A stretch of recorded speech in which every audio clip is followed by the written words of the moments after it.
प्रातः स्मरणीय सदगुरु कबीर साहब जी, सदगुरु जीवन साहब जी के श्री चरणों में त्रय बार साहिब बंदगी करते हुए मंच पर विराजमान श्री गुरुदेव जी, संत समाज व सदगुरु की प्यारी साध संगत जी, हम सब का पूर्व जन्म का कोई शुभ कर्म है जो आज उदय हुआ है और इस भव्य कार्यक्रम का दीदार करने का हम लोगों को मौका मिला है।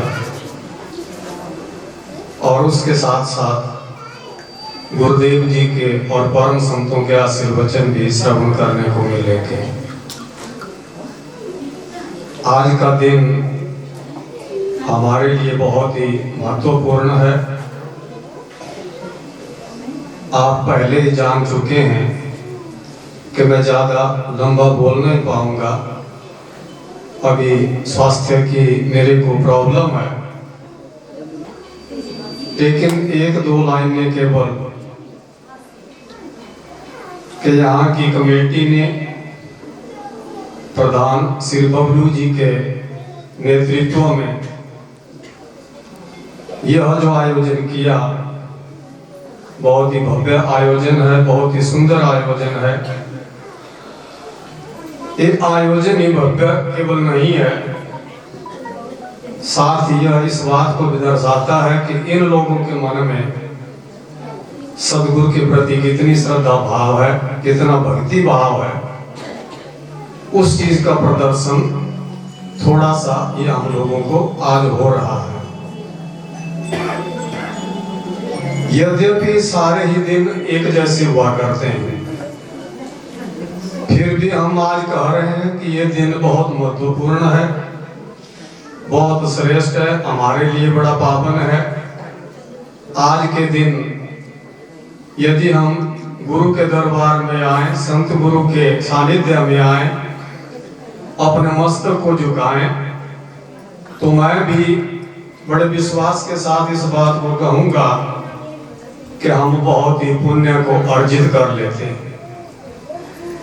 आज ऐसा दिन है कि ऐसे महापुरुष, एक ऐसे सदगुरु, ये जो सदगुरु शब्द पड़ा, ये सदगुरु कबीर साहब इस दुनिया में जब आए तो सबसे पहले सदगुरु का नाम उन्हीं का पड़ा और उसी के बाद फिर और महापुरुषों के आगे भी इस नाम को लोगों ने लगाया। लेकिन यदि कोई सदगुरु आया और जो सदा से सदगुरु है, चारों युगों में जो सदगुरु बन करके आते हैं, वो सदगुरु कबीर साहब हैं। उनका आना, प्रकाश पुंज के रूप में आना, जिस प्रकाश को हम आज यहाँ प्रदर्शित कर रहे हैं, एक दीप को जला करके अपने आप को यह बतला रहे हैं कि भाई यह जो बाहर दीप जला है, ऐसा ही दीप हमारे भीतर भी ऑलरेडी जला हुआ है। उस प्रभु ने जला करके वो ज्योत हमारे अंदर दी है। यह सदगुरु कबीर ने हमको बतलाया है। मानवता इसीलिए मिला है कि हम उस दीप के ऊपर जो पर्दा पड़ा है, उस पर्दे को हटा दें, अपने अज्ञान को, अपनी अविद्या को हटा दें, तो वह जलता हुआ दीप हमें प्रकाश देगा, ज्ञान देगा, मार्ग दिखा देगा। हम जहां से आए हैं हमें अपनी मंजिल पर पहुंचा देगा। आज का दिन इसी बात की हमको प्रेरणा देता है कि संसार के नाना प्रकार के कर्तव्यों का निर्वहन करते हुए हम लोग साथ ही कुछ अपने निज कल्याण का काम भी कर लें।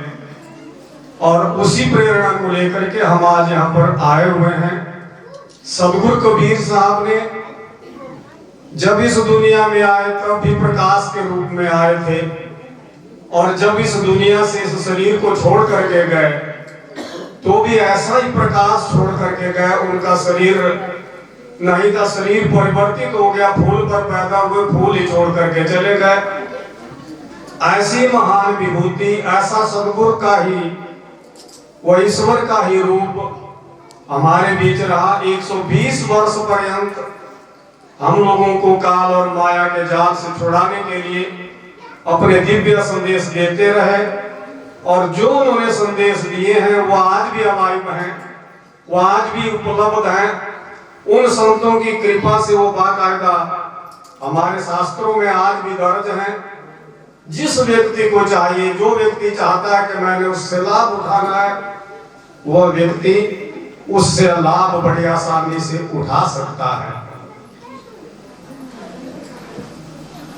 आज का दिन बहुत ही महत्वपूर्ण है हमारे लिए।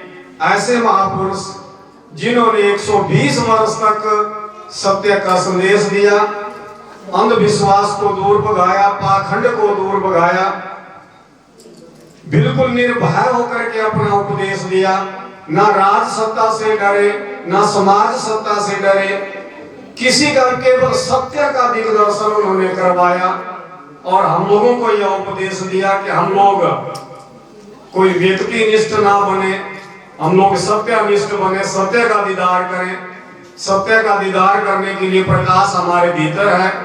हमें अपने अज्ञान को, अपनी अविद्या को हटाना है। उसके लिए आवश्यकता पड़ती है श्री गुरु के चरणों में जाने की, गुरु के सानिध्य में जाने की। तो गुरु की शरणागत लेकर के, गुरु के उपदेश के अनुसार चल करके हम अपने जीवन का कल्याण कर सकते हैं। सदगुरु कबीर साहब ने आजीवन सत्य का ही प्रकाश दुनिया में किया।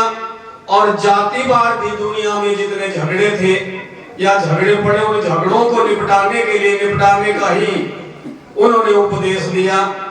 क्योंकि मेरे को प्रॉब्लम है, इसलिए मैं और ज्यादा आपके आगे बात अपनी नहीं रख पाऊंगा, आप माफ करेंगे। अभी तक डॉक्टर्स ने मुझे 5-6 महीने आराम करने की सलाह दी है। केवल व्यवहार के लिए बातचीत करने का आदेश है। लेकिन आज के इस पावन दिन के ऊपर मुझे आदेश हुआ, तो मैं यह रिस्क ले रहा हूं केवल अपने स्वास्थ्य के ऊपर। आगे से आप माफ करेंगे मुझे। जब तक मुझे डॉक्टर्स ने यह हिदायत नहीं दी, मुझे फिट नहीं पाया कि हाँ मैं लंबी स्पीच दे सकता हूं, तब तक मुझे परहेज करना होगा। और आप लोगों से भी अनुरोध है कि आप मुझे स्ट्रेस नहीं करेंगे, किसी भी प्रकार की भावना में नहीं आएंगे, किसी भी प्रकार के आदर में पढ़ करके, आदर देने के भाव से भी चाहे आप कर रहे हो, लेकिन अवॉइड करें। यह स्वास्थ्य के लिए बड़ा आवश्यक है। बहुत बहुत धन्यवाद। इन्हीं शब्दों के साथ मैं अपनी वाणी को विराम देते हुए आपका पुनः पुनः बहुत बहुत धन्यवाद। और आपसे यह आग्रह है कि सदगुरु कबीर साहब की शरण में आइए, उनके उपदेश को ग्रहण करिए, श्रवण करिए, सुनिए। हमारे कल्याण के लिए बहुत ही सरल मार्ग और बहुत ही शॉर्टकट मार्ग सदगुरु कबीर साहब ने इंसान को बतलाया है।